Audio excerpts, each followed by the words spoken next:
সড়কে যানজট নিরসন ও পথচারীদের ভোগান্তি লাঘবে নারায়ণগঞ্জের রূপগঞ্জে ঢাকা সিলেট মহাসড়কের ফুটপাতে অবৈধ দোকানপাট ও স্থাপনা উচ্ছেদ করেছে উপজেলা প্রশাসন।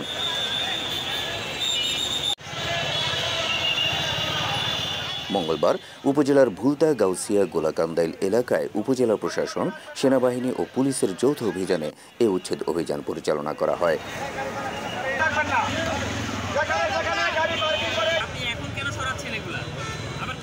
অভিযানে নেতৃত্ব দেন উপজেলা নির্বাহী অফিসার সাইফুল ইসলাম। অভিযানে মহাসড়ক ও ফুটপাতে অবৈধভাবে গড়ে ওঠা সহস্রাধিক দোকানপাট উচ্ছেদ করা হয়।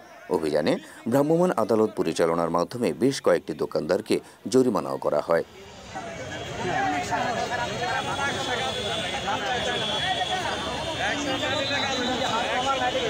এ সময় উপস্থিত ছিলেন সেনাবাহিনীর ক্যাপ্টেন রিয়াজ হোসেন, নারায়ণগঞ্জ গ সার্কেল এএসপি মেহেদি হাসান, উপজেলা সহকারী কমিশনার ভূমি তরিকুল আলম, পূর্বাচল রাজস্ব সার্কেল ওবায়দুর রহমান সাহেল, রূপগঞ্জ থানার ভারপ্রাপ্ত কর্মকর্তা লিয়াকত আলী সহ সেনাবাহিনী, পুলিশ, আনসার ও উপজেলার বিভিন্ন সামাজিক সংগঠনের সদস্যরা ছিল না, তাদেরকে জরিমানা করেছি এবং এখানে অনেকগুলো মাইক্রো বাস দাঁড়িয়েছিল, তাদেরকেও কিন্তু আমরা জরিমানা করেছি।